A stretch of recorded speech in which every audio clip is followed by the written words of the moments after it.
तो स्टार्ट करते हैं हमारी आज की जो सेशन है वो है इम्पॉर्टेंट ग्रामर रूल्स। तो इन ग्रामर में रूल्स में जो है हम क्या क्या चीज़ें पढ़ेंगे वो देखते हैं। कुछ इम्पॉर्टेंट बहुत ही ज़्यादा इम्पॉर्टेंट रूल्स हैं जो आपको हेल्पफुल रहेंगे, बेनिफिशियल रहेंगे। So my first rule is, let me choose pen. Yes, Mohan was always late, Mohan were always late. तो इन दोनों में से सेंटेंस कौन सा सही है और कौन सा गलत है? My first sentence is correct and second is incorrect. Why? Because Mohan जो है वो क्या है, सिंगुलर सब्जेक्ट है और सिंगुलर सब्जेक्ट के साथ हमेशा क्या आती है, सिंगुलर वर्ब। मोहन यहाँ पे क्या है, सिंगुलर सब्जेक्ट, और वर्ब कौन सी लगा दी, प्लूरल वर्ब। तो ये चीज गलत हो गई। तो जो भी सब्जेक्ट होगा, लाइक अगर सब्जेक्ट सिंगुलर है तो उसकी वर्ब अकॉर्डिंग टू दैट लगेगी। नेक्स्ट सेंटेंस देखते हैं। शी इज अ टीचर, वे टीचर है। दे आर टीचर्स, वे टीचर्स हैं। तो यहाँ पे कौन सा सेंटेंस सही है और कौन सा गलत है? तो यहाँ पे दोनों ही सेंटेंसेस सही हैं। शी जो है वो क्या है, सिंगुलर सब्जेक्ट, उसके साथ मैंने कौन सी वर्ब यूज की, सिंगुलर। दे क्या है मेरा, प्लूरल सब्जेक्ट, और उसके साथ वर्ब कौन सी यूज की, plural. Am I correct? Yes. तो इसको हम बोलते हैं सब्जेक्ट वर्ब एग्रीमेंट। इसका मतलब क्या होता है कि वर्ब ने सब्जेक्ट के साथ एग्रीमेंट किया हुआ है कि सब्जेक्ट जिस तरह से यूज होगा उसी तरह से मैं अपनी वर्ब यूज करूंगा। लाइक अगर सब्जेक्ट सिंगुलर है तो मेरी वर्ब भी सिंगुलर आएगी, अगर सब्जेक्ट प्लूरल है तो मेरी वर्ब भी प्लूरल आएगी। And keep in mind, like I के साथ हमेशा प्लूरल वर्ब आती है। Okay, so my next rule is, sentences सीधे सीधे नोट कर सकते हैं आप रूल्स के लिए, आपको सेंटेंसेस देख के रूल का पता चल जाएगा। She need not go there, उसे वहां जाने की जरूरत नहीं है। She needs not go there. तो कौन सा सेंटेंस सही है मेरा? फर्स्ट वाला सही है, सेकंड वाला गलत है। वाई? नीड नॉट जब लगाया है तो नीड्स नॉट नहीं आता है, चाहे शी सिंगुलर है बट उसके साथ नीड्स नहीं आएगा, सिर्फ क्या आएगा, नीड नॉट। ठीक है, whether the subject is singular और whether the subject is plural, दोनों के साथ ही क्या आएगा, नीड नॉट, नीड्स नॉट नहीं आएगा। वैसे ही dare not oppose his father, he dares not oppose his father. तो फर्स्ट वाला सेंटेंस मेरा करेक्ट है, सेकंड क्या है, इनकरेक्ट। इसमें भी वही रूल लगेगा, सब्जेक्ट चाहे सिंगुलर है, सब्जेक्ट चाहे प्लूरल है, मेरी जो वर्ब आएगी हमेशा क्या आएगी इसमें, डेयर नॉट, डेयर्स नॉट नहीं आएगा, एस नहीं यूज होगा वेदर इट इज सिंगुलर और प्लूरल। सो समझ लग रही है आपको? अगर ये रूल्स अच्छे लग रहे हैं, कुछ नया सीखने को मिल रहा है, तो प्लीज चैनल को सब्सक्राइब कीजिए और वीडियो को लाइक भी कीजिएगा और कमेंट सेक्शन में जरूर बताइएगा। Next thing is, he dares to face the difficulties, he dare to face the difficulties। अब देखो यहाँ पे क्या है, अकेला डेयर है, यहाँ पे नॉट नहीं लिखा है साथ में, तो फिर जो ये वर्ब है जो आगे हेल्पिंग वर्ब या मेन वर्ब यूज होगी वो किसके अकॉर्डिंग यूज होगी, सब्जेक्ट के अकॉर्डिंग। तो यहाँ पे सब्जेक्ट मेरा क्या है, सिंगुलर, तो इसलिए यहाँ पे क्या आ गया साथ में, एस। तो इसलिए सेकेंड वाला सेंटेंस क्या है, इनकरेक्ट। जब डेयर नॉट लिखा है तब डेयर नॉट ही आएगा, डेयर्स नॉट नहीं आएगा। और अगर अकेला डेयर लिखा है तो ये किसके अकॉर्डिंग आएगा, सिंगुलर और प्लूरल सब्जेक्ट के according. Next one is, she needs a book, they need a book. तो ये दोनों ही करेक्ट हैं। जब सेंटेंस मेरा सिंगुलर आया तो उसकी वर्ब कौन सी आ गई, सिंगुलर वाली, साथ में एस या ईएस लगाते हैं सिंगुलर के साथ। और जब मेरा सेंटेंस प्लूरल था, लाइक सब्जेक्ट प्लूरल था, तो उसके साथ वर्ब कौन सी आ गई, प्लूरल वाली, जिसमें एस या ईएस नहीं लगता है। क्लियर?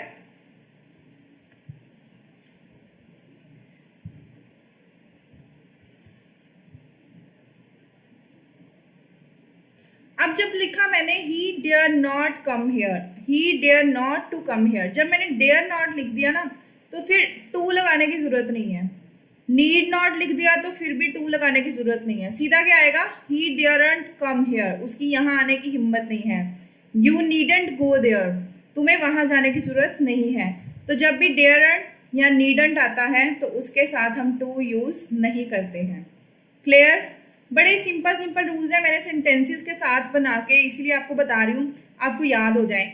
कई टीचर्स लाइक सब्जेक्ट है जी प्लस डेयर नॉट है जी प्लस ऑब्जेक्ट है जी, आई थिंक ये ओल्ड ट्रेडिशन हो गया ये वाला रूल इस तरह से समझाने का, है ना। स्टूडेंट्स को भी समझ नहीं लगता है ऐसे, वो रूल्स नोट करते रह जाते हैं। जब तक एग्जाम्पल नहीं होगी सामने कैसे उनको पता चलेगा, तो क्यों ना हम डायरेक्ट एग्जाम्पल के थ्रू ही समझ लें, ठीक है। और देखिए ये टेलीग्राम चैनल है मेरा, इसको ये ग्रुप है, ग्रुप में आपको चैनल का लिंक भी मिल जाएगा, तो इसको आप ज्वाइन कर लीजिए। इसमें डेली क्लासेस की अपडेट्स, आपकी जो स्टडी है उससे रिलेटेड इंपॉर्टेंट पीडीएफ्स, वो सारा कुछ आपको इस ग्रुप में प्रोवाइड किया जाता है। तो टेलीग्राम पे सर्च कर लीजिएगा ये लिखकर @English by Deepika, तो आपको ग्रुप मिल जाएगा मेरा, और उसी में आपको चैनल का लिंक भी मिल जाएगा, ठीक है। So next important rule is he dares to oppose his teacher, उसने हिम्मत की अपने टीचर के खिलाफ होने की या बोलने की। ही डेयर्स अपोज हिज टीचर। अब देखो ये फर्स्ट वाला करेक्ट है, सेकंड वाला इनकरेक्ट है। क्यों? जब मैंने डेयरंट लिखा तो उसके साथ टू नहीं आएगा, बट जब मैंने डेयर या फिर डेयर्स लिखा तो फिर उसके साथ टू आएगा, ठीक है। ये बहुत ही इंपॉर्टेंट रूल है। सेम इसी में देखो नीड्स में भी क्या है, टू आएगा, और जब नीड नॉट लिखा है, नोट कर लीजिए इस चीज़ को, जब नीड नॉट लिखा है तब टू नहीं आएगा, जब नीड्स या नीड लिखा है तब टू डेफिनेटली आएगा, आएगा ही आएगा, ठीक है। तो इसमें मेरा फर्स्ट सेंटेंस करेक्ट है और सेकंड इनकरेक्ट है। She needs to come here, उसे यहाँ आने की जरूरत है, she needs come here, sentence की सेंस सेम है, बट रूल क्या है, टू आएगा, और यहाँ पे टू नहीं लिखा है तो ये सेंटेंस इनकरेक्ट है। नीड नॉट लिखा है तो टू नहीं आएगा, नीड्स या नीड लिखा है तो टू आएगा। डेयर नॉट लिखा है तो टू नहीं आएगा, डेयर या डेयर्स लिखा है तो टू आएगा। अच्छे लग रहे हैं रूल्स, इंपॉर्टेंट है बहुत ज़्यादा, और आई थिंक आपको अच्छे भी लग रहे होंगे, इंटरेस्टिंग वे से करवा रही हूँ। तो वीडियो को लाइक करना मत भूलिएगा, आपके लिए स्पेशल ये वीडियो बनाई है कि आपको अच्छी लगे और आपको याद करने में इजी रहे। आई wish Sita were my wife, like वो बोल रहे काश सीता मेरी पत्नी होती। ये एक वो क्या है, सुपोजिशनल सेंटेंसेस हैं कि जब बंदा कहता है काश, आई wish Sita was my wife. अब सीता है तो सिंगुलर, बट इसके साथ वॉज नहीं आएगा, वर आएगा। क्यों? जितने भी सुपोजिशनल सेंटेंसेस होते हैं, सॉरी वर्ड्स होते हैं, उनके साथ हमेशा क्या आती है, verb plural, verb. I wish Sita singular है, और अगर यहाँ पे प्लूरल भी होता तो दोनों ही केसेस में वर्ब कौन सी आएगी, हेल्पिंग वर्ब कौन सा आएगा, verb plural. If he were my boss he would suspend me, if he was my boss he would suspend me. अब ये क्या है, ये भी एक कंडीशनल सेंटेंस हो गया कि अगर वो मेरा बॉस होता तो वो मुझे सस्पेंड कर देता। अब यहाँ पे ही फिर से क्या है, सिंगुलर सब्जेक्ट, बट वर्ब कौन सी यूज हुई है, प्लूरल। सिंगुलर सब्जेक्ट, यहाँ पे वर्ब कौन सी है, सिंगुलर। तो मेरा फर्स्ट सेंटेंस करेक्ट है, सेकंड वाला इनकरेक्ट है। वाई? जितने भी कंडीशनल सेंटेंसेस होते हैं उसमें हमेशा कौन सी वर्ब यूज होती है, प्लूरल। सुपोजिशनल कौन से होते हैं, सुपोजिशनल लाइक आई विश, काश ऐसा होता तो ऐसा हो जाता, ठीक है। और कंडीशनल कौन से हैं कि अगर ऐसा होता तो ऐसा हो जाना था, ठीक है। तो दोनों ही केसेस में मेरी वर्ब्स कौन सी आएंगी, plural, whether the subject is singular और प्लूरल। अच्छी लग रही है आपको वीडियो तो लाइक जरूर करना इसको। Next thing is if you come here I will teach you, अगर तुम यहाँ आओगे तो मैं तुम्हें टीच करूंगा। तो ये सिंपल एक रूल है, ये भी क्या है, कंडीशनल सेंटेंस, अगर तुम यहाँ आते हो तो मैं तुम्हें टीच करूंगा।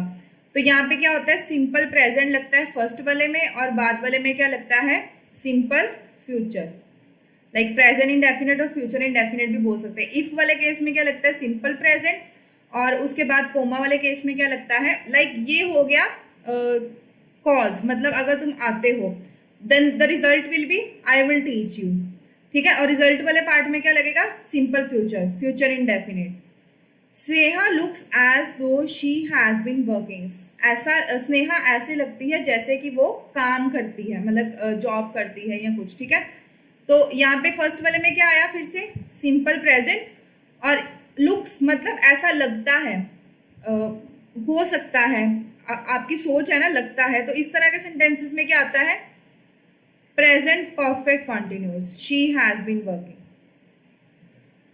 Long live our friendship, God save the king. जितने भी सेंटेंसेस जो क्या होते हैं, लाइक जब हम गॉड से प्रेयर्स करते हैं, लाइक हम किसी को दुआ देते हैं, तो इस तरह के सेंटेंसेस में क्या यूज होता है? Simple present. Long live our friendship, God save the king. Only V1, सिर्फ V1, नॉट एसोरियस, only V1। Very important rule. अब ये जो रूल है बहुत इंपॉर्टेंट है। Ravi and Kavi have done well in the examinations. Ravi and Kavi has done well in the examinations. तो मेरा फर्स्ट सेंटेंस करेक्ट है, सेकंड वाला इनकरेक्ट है। क्यों? रवि एंड कवि दो पर्सन्स की बात हो रही है, तो दो पर्सन्स के लिए हम कौन सी वर्ब यूज करेंगे? Plural verb. उन्होंने रवि एंड कवि ने एग्जाम में बहुत ही अच्छा किया, बहुत अच्छा परफॉर्म किया। तो रवि एंड कवि दो लोग हैं ना, तो एक कैसे लग सकती है? हमने सिर्फ इसको नहीं देखना है, ये देखना है कि दो लोगों की बात हो रही है, तो वहां पे क्या आएगा? हैव। क्लियर है? जिनको कोई रूल नहीं समझ लगेगा वो कमेंट सेक्शन में मुझे पूछ लीजिएगा, I will reply. Bread and butter is my favourite breakfast. Bread and butter are my favourite breakfast. अब देखो यहाँ पे फर्स्ट वाला करेक्ट है, सेकंड वाला इनकरेक्ट है। वाई? आप गैस लगा सकते हैं क्यों? देखो ब्रेड एंड बटर क्या है? एक डिश है, लाइक ब्रेड एंड बटर, कड़ी चावल, राजमा चावल। तो इसलिए जब वो एक खाने की चीज को इकट्ठा, मतलब उसको जोड़ा गया है, इस तरह से ही लोग खाते हैं, तो वहां पे उसके लिए कौन सी वर्ब यूज होगी? सिंगुलर। अगर मैं बोलूँ कि like is bread and butter are available in your shop, मतलब मुझे ब्रेड अलग लेनी है, बटर अलग लेना है, तो फिर मैं बोलूँगी आर। जब मैं किसी से पूछ रही हूँ कि आपकी शॉप में अवेलेबल है, फिर मैं आर यूज कर लूँगी। बट अगर मैं बोल रही हूँ कि ये मेरा फेवरेट ब्रेकफास्ट है, तो मैं इकट्ठा खाती हूँ ना उसको, तो वहां पे क्या आ जाएगा? Is. Same as kadhi chawal is the famous dish in Uttar Pradesh. You can take any example like this. So जो भी डिश इकट्ठी हैं, जिनको मतलब इकट्ठे खाया जाता है, उनके साथ क्या आती है? Singular verb. Next one is fire and water do not agree. Fire and water does not agree. तो अब यहाँ पे कौन सा मेरा करेक्ट है? First one. Second one is incorrect. Why? Fire और वाटर दोनों ही क्या है? Uncountable nouns. तो अनकाउंटेबल नाउन्स के साथ हमेशा क्या आती है? Plural verb. ठीक है, तो इसीलिए मेरा फर्स्ट वाला सेंटेंस करेक्ट है, सेकंड वाला क्या है? इनकरेक्ट। चाहे इसको इकट्ठे बोला गया, बट दोनों है क्या? Uncountable nouns. Another important rule is the principal and secretary was there. The principal and secretary were there. The principal and the secretary were there. The principal and the secretary was there. This is a confusing rule and very important rule, but also the easiest rule. Okay.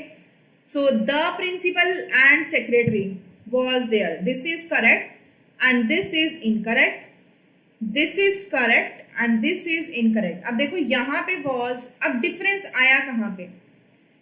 जब first वाले के साथ the लगा, second वाले के साथ नहीं लगा, मतलब ये एक ही पर्सन है, प्रिंसिपल और सेक्रेटरी। वो प्रिंसिपल भी और सेक्रेटरी है, ठीक है, तो ये एक ही पर्सन है, तो उसके साथ क्या आ गया मेरा? Was, singular verb. क्लियर? जब आ गया द दोनों के साथ, प्रिंसिपल और सेक्रेटरी दोनों ही नाउन्स है, दोनों के साथ द आ गया, तो वहां पे क्या आएगा? अब वर्ब। वाई? बिकॉज प्रिंसिपल अब अलग है और सेक्रेटरी अलग है। जब फर्स्ट के साथ द आया, सेकंड वाले के साथ नहीं आया, मतलब एक ही पर्सन की बात हो रही है, वो दोनों डेजिग्नेशन एक ही बंदे के हैं। और जब दोनों के साथ द आया, मतलब ये दो अलग अलग लोगों की बात हो रही है, तो वहां पे मेरी कौन सी आएगी? Plural verb. आई होप ये जो मैंने आपको एग्जाम्पल दिए, इससे आपको बहुत अच्छे से समझ लग गया होगा ये rule. Next is the rule of each and every. Each and every में बच्चे बहुत ज़्यादा कंफ्यूज हो जाते हैं कि ईच एंड एवरी के साथ कौन सी हेल्पिंग वर्ब यूज होगी। So here it is each pen and pencil is red, correct. Each pen and each pencil is red, correct. Each pen and each pencil are red, incorrect. So यहाँ पे rule क्या है मेरा? जब भी each लगा है किसी भी नाउन के आगे, तो हमेशा मेरे जो वर्ब है वो क्या आएगी? Singular verb. मतलब एक एक पेन और पेंसिल रेड थे, ठीक है, तो फिर क्या आ गई सिंगुलर वर्ब। हर एक पेन हर एक पेंसिल जो थी वो रेड थी, फिर भी क्या आ गई सिंगुलर वर्ब। और यहाँ पे उसने क्या बोल दिया, each pen and each pencil है ना, तो ईच का रूल ही यही है कि उसके साथ आनी ही सिंगुलर वर्ब है, तो प्लूरल का तो मतलब ही नहीं बनता। तो ये एक सेंटेंस क्या हो गया, incorrect. Every boy and girl is laborious, मतलब बहुत मेहनती हैं सारे के सारे boys and girls. Every boy and every girl is laborious, every boy and every girl are laborious. फिर से first correct, second correct, third incorrect. जहां पे एवरी लग गया ना, चाहे वो एक के साथ लगा चाहे वो दोनों के साथ लगा, यहाँ पे दोनों के साथ लगा, यहाँ पे एक है, तो आनी ही सिंगुलर वर्ब है, प्लूरल आनी ही नहीं है। So this is the rule of each and every. तो ये ईच एंड एवरी के कुछ और एग्जाम्पल है, नीदर की भी है। We each have a pen, we each has a pen, तो यहाँ पे क्या आएगा, सेकंड वाला करेक्ट, फर्स्ट वाला इनकरेक्ट। मतलब हम में से हर एक के पास ही पेन है, तो फिर क्या आ गया मेरे यहाँ पे singular verb. Each of these 4 pens is red, each of these 4 pens are red, तो यहाँ पे फर्स्ट वाली करेक्ट है, सेकंड वाली इनकरेक्ट है। ईच लिखा है तो यहाँ पे क्या आ गया मेरी सिंगुलर वर्ब करेक्ट, ये क्या है incorrect. Either of those two boys is gentle, either of those two boys are gentle, तो either के साथ और neither के साथ भी हमेशा कौन सी वर्ब आती है, सिंगुलर वर्ब, हमेशा सिंगुलर का रोल यूज होगा, क्योंकि उसने बोला either of two boys, मतलब उनमें से कोई एक जो लड़का है वो क्या है, जेंटल है, तो यहाँ पे आर तो आएगा ही नहीं, किसी एक की बात हो रही है। neither of you knows English, तुम में से किसी को भी नहीं इंग्लिश पता, neither of you know English, तो यहाँ पे सेकंड वाला इनकरेक्ट हो गया। Why? बिकॉज नीदर के साथ भी हमेशा कौन सी वर्ब यूज होती है, सिंगुलर वर्ब। क्यों यूज होती है सिंगुलर वर्ब, क्योंकि उसमें फिर से उसने क्या बोला है कि किसी को नहीं पता, तो हर एक बच्चे की बात हो रही है, हर एक बंदे की बात हो रही है, जिनकी भी बात की जा रही है, तो यहाँ पे मेरी वर्ब कौन सी आएगी, सिंगुलर वर्ब। ठीक है, तो वीडियो अच्छी लग रही है तो लाइक भी कीजिए और एंड तक देखना इस वीडियो को। You and he are good friends, you and he is good friends, तो यू एंड ही दो जनों की बात हो रही है, आपने ही को देख के वर्ब नहीं यूज करनी है, हमने कैसे यूज करनी है, यू एंड ही दो लोगों की बात हो रही है, तो वर्ब भी मेरी कौन सी आएगी, plural. You and I were playing cricket, correct, you and I was playing correct, cricket incorrect. Why, why incorrect, फिर से दो लोगों की बात हो रही है, तो क्या आएगी मेरी प्लूरल वर्ब। तो यहाँ पे ये देखना है कि एंड जो आया है वो दो चीजों के लिए आया है, इसलिए प्लूरल वर्ब्स यूज होंगी। He and I were watching TV, correct, he and I was watching TV incorrect. Mohan and he were present there, Mohan and he was present there incorrect. तो यहाँ पे सारे ही रूल्स का मतलब क्या है कि हमने देखना है कि एंड के साथ दो सब्जेक्ट्स आ रहे हैं, लाइक एंड ने दो सब्जेक्ट्स को जोड़ा है, तो वहां पे हमेशा मेरी वर्ब कौन सी आएगी, प्लूरल वर्ब। क्लियर, हमने एंड के बाद वाले को नहीं देखना, हमने ये देखना है कि कितने लोगों की बात हो रही है, तो उसके अकॉर्डिंग हमारी वर्ब यूज होगी। ओके, अब यहाँ पे क्या आया है,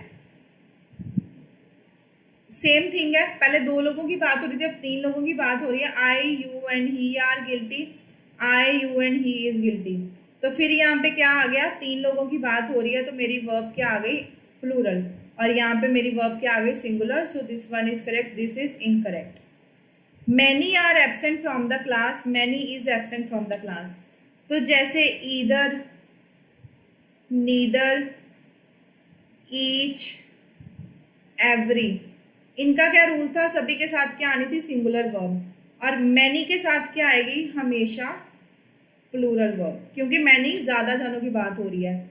so many are absent from the class, many is absent from the class, second one क्या है गलत, फर्स्ट वन क्या है करेक्ट, क्योंकि मैनी काफी जनों की बात हो रही है, तो वहां पे मेरी वर्ब भी कौन सी आएगी, प्लूरल वर्ब, और मैनी जो है उसके साथ सिंगुलर वर्ब नहीं आएगी। Same, many students have passed, many students has passed, तो हैज नहीं आएगा, क्योंकि प्लूरल के लिए कौन सी वर्ब यूज होती है, हैज में से हैव, और हैज क्या है, सिंगुलर वर्ब, तो मेरा हैज नहीं आएगा।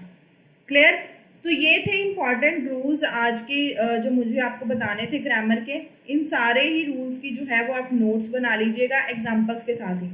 आपको अलग अलग रूल्स लिखने की ज़रूरत नहीं है, आपको सिर्फ क्या करना है, एग्जाम्पल्स लिखनी है और जिस तरह से मैंने आपको समझाया उसी तरह से आप इसको मार्क कर लीजिएगा। ईजिली आपको समझ लगेंगे जब भी आप इसको रिवाइज करने बैठोगे, ठीक है। और अगर वीडियो अच्छी लगी है तो इसको लाइक ज़रूर करना और अपने फ्रेंड्स के साथ शेयर भी करना है, ठीक है, और चैनल को सब्सक्राइब भी करना है। सो जो मेरी नेक्स्ट वीडियो हो गई ग्रामर के ऊपर, वो होगी नाउन्स के ऊपर। तो उस वीडियो को अगर आप चाहते हो कि मैं लेके आऊँ जल्दी से जल्दी आपके लिए, तो उसके लिए आपके सपोर्ट की ज़रूरत है। कमेंट सेक्शन में मुझे ज़रूर बताइएगा कि कैसी लगी आपको वीडियो, और अगर आपको चाहिए कि कुछ और इम्प्रूवमेंट्स की ज़रूरत है तो वो भी मुझे आप कमेंट सेक्शन में बता सकते हैं, ठीक है। तो मिलेंगे नेक्स्ट क्लास में। सो इन रूल्स को लर्न कर लीजिएगा और अच्छे से पढ़ाई कीजिए, और जो भी चीज़ आप अपनी लाइफ में अचीव करना चाहते हैं, आई विश कि आप जल्दी से अचीव करें। Thank you.